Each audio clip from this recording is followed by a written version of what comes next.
want to address the country on the issues that the police and raised earlier today. The minister was out there receiving the petition that they had. I think there was a pay-related issue in the first pay round for this year. I want to inform all the policemen, as well as I think all the public servants, all of us who are on government payroll. We may have faced a little bit of pay.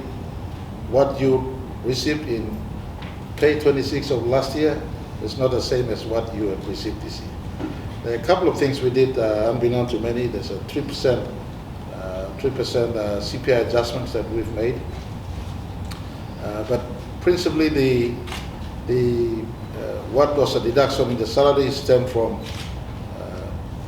the switch over into Pay 1 2024 did not pick up the Parliament's permanent establishment of you don't pay tax or tax-free threshold at 20,000. We made that permanent last year when we passed the budgets. So Papua New Guineans, basically their tax calculation starts at 20,000 kina upwards. For those of you who have been following how we've been giving assistance to our country, that was one intervention we made when the economy was tough, to assist in inflation-related burden that our people are facing. A couple of years ago with the COVID-19 and later the Ukraine-Russia war coming in, we were importing inflation also. So to mitigate and cushion the effect of a rising cost of living, we increased the non-tax paying threshold to 20,000 kina. The first time we did it in 2022 when we went to budget, it was for a 12-month period. Last year when we went to budget, we made it permanent. Unbeknown to all of us, including myself, in the rollover to the first salary of this year, the administrators of our system in finance and Department of Personal Management and Treasury didn't configure the computer pay calculation to make the non-tax paying threshold at 20,000 permanent. It remained at the 12-month range, and when the rollover happened in the first pay this year, it went back to the, I think it was 12,500. We lifted from 12,500. The earlier non-tax paying threshold was 12,500. When I took office in 2019, we lifted it to 17,500. And then when COVID-19 came in, last year we made it at 20,000. So the permanency of that 20,000 was not entrenched in our computer systems up there. And so it reverted back to 12,500. I want to indicate to all public servants, including our police and including our all the other members of our security forces, that this is not a tax increase in our 2024 tax revenue element. In fact, no tax increase has been made in 2024. Rather, we established the non-tax paying threshold to 20,000. So there's a gift from the country to those who wait. We'll correct this, and the next pay, the whatever has been deducted will be replenished, and next pay back to normal. The tax calculation, tax base starts at 20,000. What in effect it means is there's a little bit of extra take home for all workers, 60, 50, 60, 70 kilo, which the tax commissioner, RC tax commissioner is here. It did indicate that the calculation, what it means is at the minimum, every employee is now pocketing 6,000 kina at the minimum, correct? A year. Yeah, every fortnight, yes. But in the savings, when we have lifted the non-tax paying threshold. Yeah, it depends on the scale. Okay. So he will, if you have a question, you could ask him. But we lifted the non-tax paying threshold to 20,000.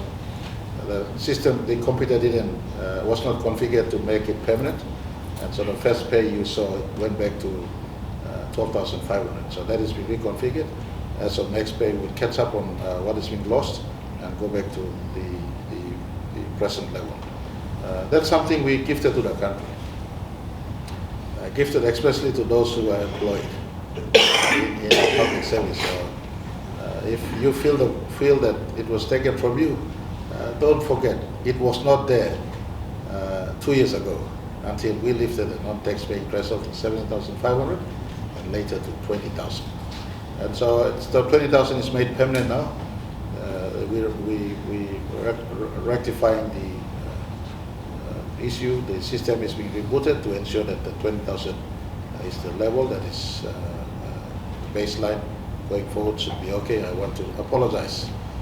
I know those who are struggling, especially at the lower end of our salary structures, you feel the pinch the greatest. I do sincerely apologize.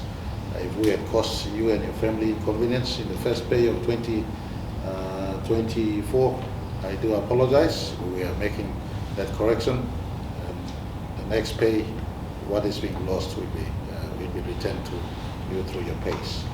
So that's what happened, and I want to appeal to all our police and nationwide. You don't need to resort to lawlessness. You don't need to resort to lawlessness and protest to ensure that your issues and grievances are heard. There are lawful ways through which your grievances and issues are heard. Police is a disciplined force. Defense is a disciplined force. Correctional service is a disciplined force. If it is disciplined, then you need to be disciplined.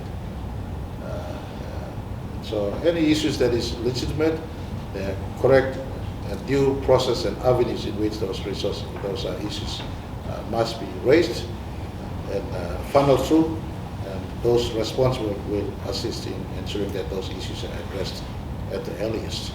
And so we've had your issues. The police minister was kind enough to step out to receive the grievances at first hand, and those issues are being addressed. I asked all police men nationwide.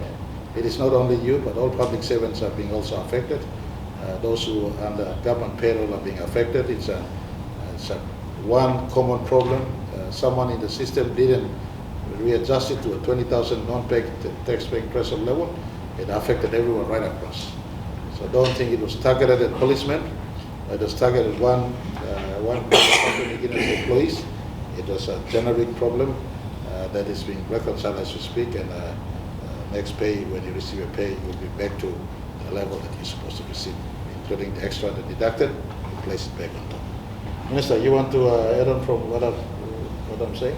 The challenge that we face this morning, Prime Minister, and I just want to, again, convey my sincere gratitude to all our policemen and women today that I went and addressed over at Unagi Oval, and I understood where you came from and how you were feeling at that very moment, and I want to commend the commanders also for being able to manage our men and women. And as highlighted by our Prime Minister, we are a disciplinary force, and so we must at all costs be that epitome of what it means to be a disciplined force in our country. And I want to appreciate all of you today. You raised this, although you raised it as a police, but it was an issue that had affected all our public servants in the country.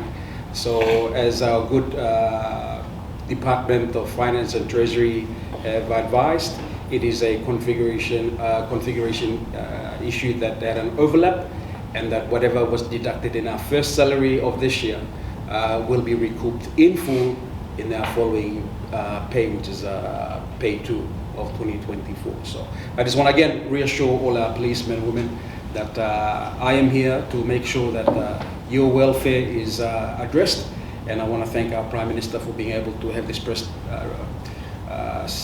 press conference this afternoon to convey to the country and to all our policemen and women, and including our Defence Force and our CS, that us as a government, we are addressing you. And we must be very grateful to this government, because it was just 2 years ago that our salary threshold for tax was down at 12,500, and then we've been able to increase that to 20,000, and that's something we've never had before. So this government is showing that we are serious about working and making sure that our welfare of our men and women are taken care of at the highest level. Thank you, Prime Minister.